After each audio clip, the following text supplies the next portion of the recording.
Glad to be with you again today. Roberta Inspires, and the host of Blog Talk Radio, Inspire Radio Show. And I have with me today none other than Jerome and Deborah Mills, who are heading up a relationship revolution. And in honor of Father's Day, we are going to be talking about fatherhood and how important it is in our culture and in our society and in the kingdom of God. I'd like to start off by introducing you to the company DeborahJerome by having Deborah and Jerome Mills tell you about their business. Would either of you like to share about your business? Sure, I'll do that. This is Debbie talking. Our business is called DeborahJerome, just our two first names married together, and we have created a relationship revolution. We've done that because we just see such value in relationships, and we also have seen the decline in relationships. So we thought that God has given us something that we can offer individuals, that we can offer couples, that we can offer young people to help them sustain and create healthy relationships. We believe that a healthy relationship is really your birthright, that you are guaranteed a healthy relationship if you do the things that God has called for you to do. Wonderful, wonderful. Would you all share your website with us? Sure. Our website is www.DeborahJerome.com, and that's Deborah, DeborAh, Jerome, JEROME.com. Well, excellent. We're going to jump right in and get right into our topic. I'd like to get your perspective on what it means for God to describe himself as a father. For some, that's a very foreign concept, and certainly in certain religions that concept doesn't exist, but definitely exists in Christianity. What does that mean? If we go ladies first here, I'll answer first and then hand it over to Jerome. Just the concept of God himself being Father is that he's given us an example, by the way God has established things in his heavenly kingdom. He's given us example of how we're supposed to establish things in our own home. So he has created himself as Father, being the example for everyone else to follow, that we may be more like him. So I think that as being a Christian, we definitely look to God to be the father figure in our lives, and in turn, we're looking to have godly fathers in our homes. Okay, yeah. Jerome? Yeah, I think one of the very interesting things, in the Bible pertaining to fatherhood is the fact that that's the only title that God gives himself as well as man, is the title of father. And so, just like Deb was saying, he obviously is the ultimate father of us all, but then he also gives us an opportunity as men, to be father to our children the same way that he is father to us. Just like Deb was saying, he is the best example that we could possibly follow, and also we can also see the way that a father should love and protect and do all the other things that fathers should be to their children. And so, God calls us his children. He calls himself a father to us, and then he shares that same title and responsibility with other men to be able to call themselves father as well. I think that's interesting that you were saying that this is a title that God shares with mankind. He calls himself Father and allows mankind to use that same title. I've never heard that before, but certainly an interesting perspective. And I think you started alluding to some other things that really go with the next question, and that's really, what is God's definition of a father? We know that many people have various definitions of fathers and fatherhood in our culture, but what would you all say is God's definition of a father? I would say more so than a definition of father per se, a written out definition. He gives us an example of father, and he gives us that example or that definition, if you will, by who he is and who he's created himself to be, and sharing that title with man. He's given us the example to follow, and I think in that example of being sustainer, being provider, being long-suffering, in that example, he gives us the definition of what a father is to be. Yeah, I probably couldn't do anything but echo, what Deb is saying, because, just like she was saying, God is the ultimate example of what a father should be. So to kind of hone it down to a few words or some specific definition, it will be kind of difficult to do that. But to just glean from his example of like she was saying, the provider and protector and sustainer of the family, the one who goes ahead of the family. God never would ask us to do something that he hasn't already done, or giving us the ability or the wisdom or knowledge to jump out into things. And so the same way that men should be fathers to their children, it's the same way. He's just an awesome example. So he's really our forerunner and our role model in that. Now, in terms of how the role of men in our culture and men as fathers has, I guess you could say, sort of evolved, what do you all see as the role of men and fatherhood in our society versus perhaps what God laid out in Genesis? I don't personally. Well, I would say, the role of men in our society and in our culture and in the role of fathers, it hasn't changed because God's word hasn't changed. So the role that the man is supposed to have in his child's life is still the same. Now, we do have some deviation from it, and we have men doing other things, but our example remains the same. So that's the example that we're all trying to reach towards. And, even when we hear things like, No Child Left Behind, or these different initiatives that we see going on, if we really break them down to their bare basic roots, they can be tracked back to something that is scriptural, even though they're not coming from, people who are scriptural themselves. Mm-hmm. So really the responsibilities then of men have not changed according to what the scripture defined, as you all said, the example God set of being provider, lover, nurturer, caretaker, caregiver. And so in our society, though, you see so much in the media, and men are portrayed sometimes, they would be a father, but this was an issue that came up at one point, is that men were sort of being portrayed like clowns almost. They were always almost like an oversized child. And though there were they were funny moments in comedy shows, it didn't really always show the man in that role of, I guess you could say, like a sustainer, because the wife was having to really solve the problems of the home. Did you all notice that kind of happening? And if so, what are your thoughts, or did you not sort of see that? I don't want to call it so specifically, but I know that was a big issue at one point.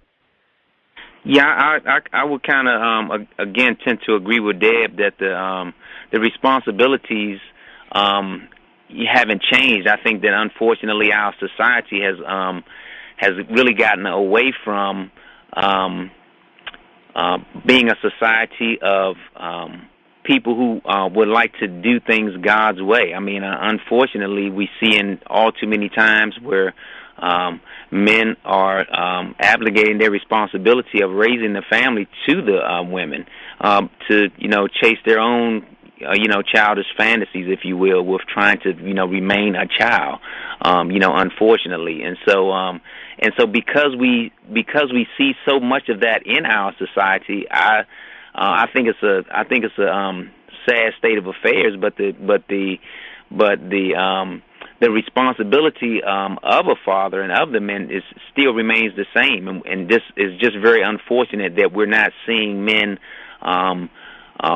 stepping up to the plate to be the man that God has called him to be. And so, we're seeing a decline in our whole society as it relates to men leading their children. I don't believe that, it takes a village to raise a child. I don't believe that at all. I think it takes exactly what God had intended from the very beginning, one male and one female, to be led by His Spirit in raising godly offspring. And I think that's what it takes to create the best family environment, and I believe that that's what it takes to raise the children. And so, again, unfortunately, we've gotten away from the principles of God, and we need to get back to the original intent that God had from the very beginning. And I think that when you see that happening, you won't see so much of the of the decline, that we have in our society even now, with so many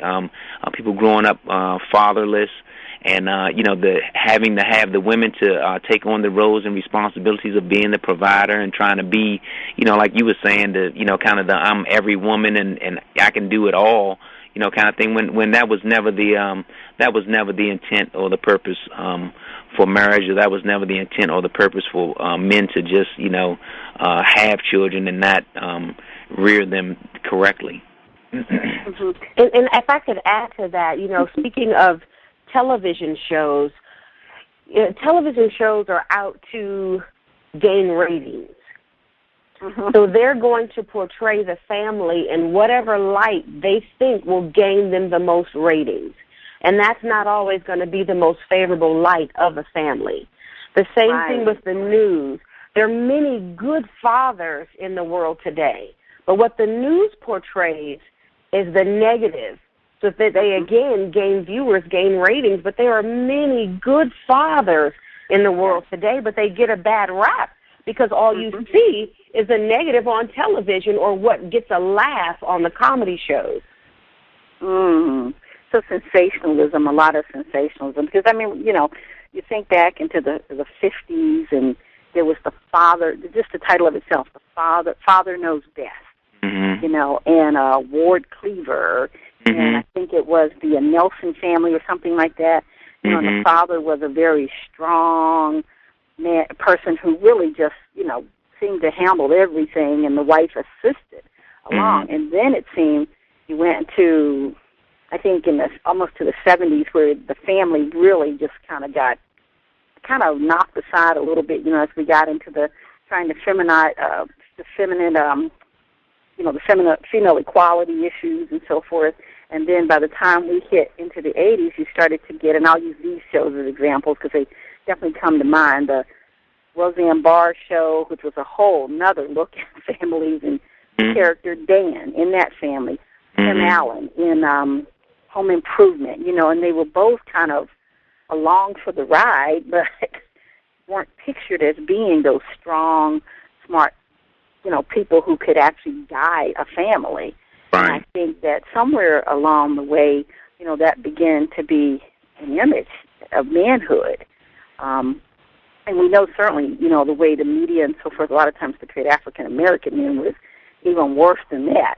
And so you had a generation that kind of grew up looking at certain things. And Bill Cosby, was great. I think the Huxtables were great, but to a degree, he even was kind of there, in a humorous role a lot of times. And you didn't see men in a certain period really sitting down covering, they provided. Bill Cosby provided, and they were a different picture of the African-American family that, folks were saying hadn't been seen a lot. So that was kind of, what really made me think about how have these roles changed, and then what are we looking at even today, where now you may have images where men are not maybe even in the picture on the shows, or they are the father but not necessarily the husband, so it's not a family that's totally joined together, consistently or what have you. Yes. You all have any thoughts on that? That's right. it's so important that as parents we monitor what our children are watching. Mhm. You know, because as that word television says, it is stating a vision. It is imparting a vision. And so as leaders in our households, whether moms or dads, we're responsible for what our children are viewing. Mhm. So when we see those shows that we know don't depict what we want our children to be raised in or what we want them to mimic, then we know those are shows that our children should not be watching. And I do find it ironic that many times we notice these wrongs that are going forth in the news or on television, but then we don't take the next step to stand and actually do something, you know, about it to bring forth change. Mhm. Mhm. We probably need to start becoming that squeaky wheel that gets the attention. Mhm. And to Roberta, I think with our children too. Go ahead.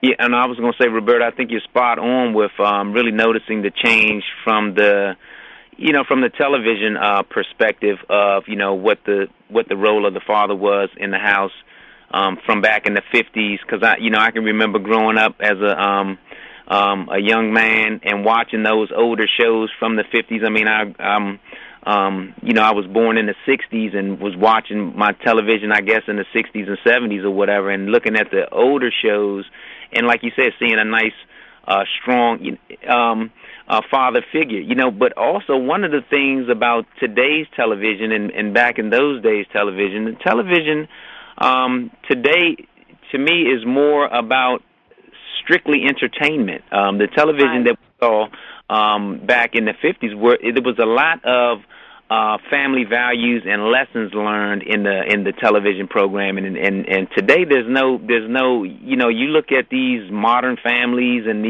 there's no lessons to be learned. It's all about comedy and just kind of entertaining people, and so and again, from the perspective of showing, what a man should be or what a father should be, you can't really gain the correct perspective. I'm sitting here trying to think of a show that's on nowadays that is actually, going to give you some serious values or some serious situations that, that come about and how to handle them. Like they did in the older shows, even with Andy Griffith or, any of those old shows, Dennis the Menace, any of those old shows that had, one man and one woman and they were growing a family. I mean, from time to time they would attack some very basic issues that would, come along in the children's life and to teach really valuable lessons. And nowadays you just don't find that in television. And so I'm sitting here racking my brain just trying to think, now what show actually does that? I mean, I think the Cosby Show might have been the last show, unfortunately, does that. I mean, even the black television shows. I'm thinking about the Wayans TV show where he's the father, and I mean, it's morely about. Oh, yes. It's more his role. Notice how he's a comedian. Yeah. He was comical, and the wife was seen as the brains, really, of the operation. She would have to sort of be the grounding factor. Yeah.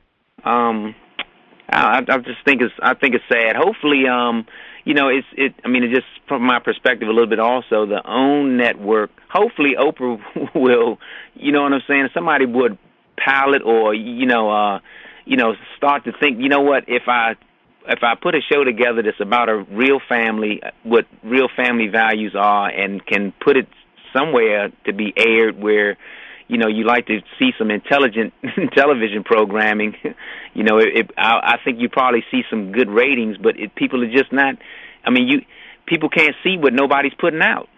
So somebody just needs to, step up and put that out there. That's why we have a relationship revolution. Folks, I want you to know again, you are listening to Roberta of Roberta Inspires, the host of Inspire Radio, and my guest today, none other than Jerome and Deborah Mills of DeborahJerome.com, and they've started a relationship revolution, and today we're talking about fatherhood. And I think that it's vital for us to recapture, and like yourselves and myself and others who are in the Christian community who have communications platforms, like you said, Deb, to really take the arrow. What would you all say is really the importance of a father in the life of his children? Jerome, I'm going to start with you this time.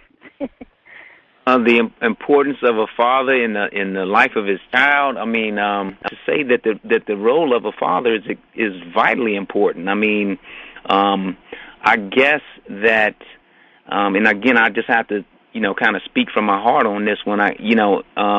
When all you see is an example of a man, and everywhere you look in your grandparents and in your uncles and and all of those things, it's kind of like you can't help but grow up and be a man, as well.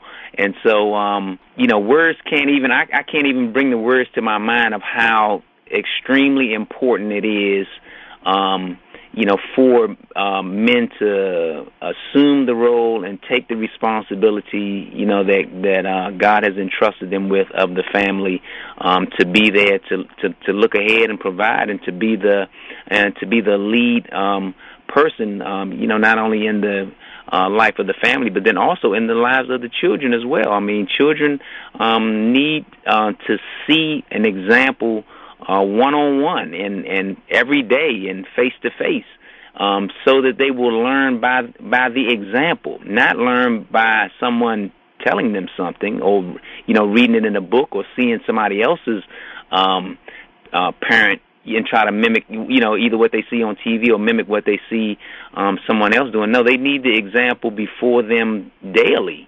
So, I mean, extremely important. extremely important is the role.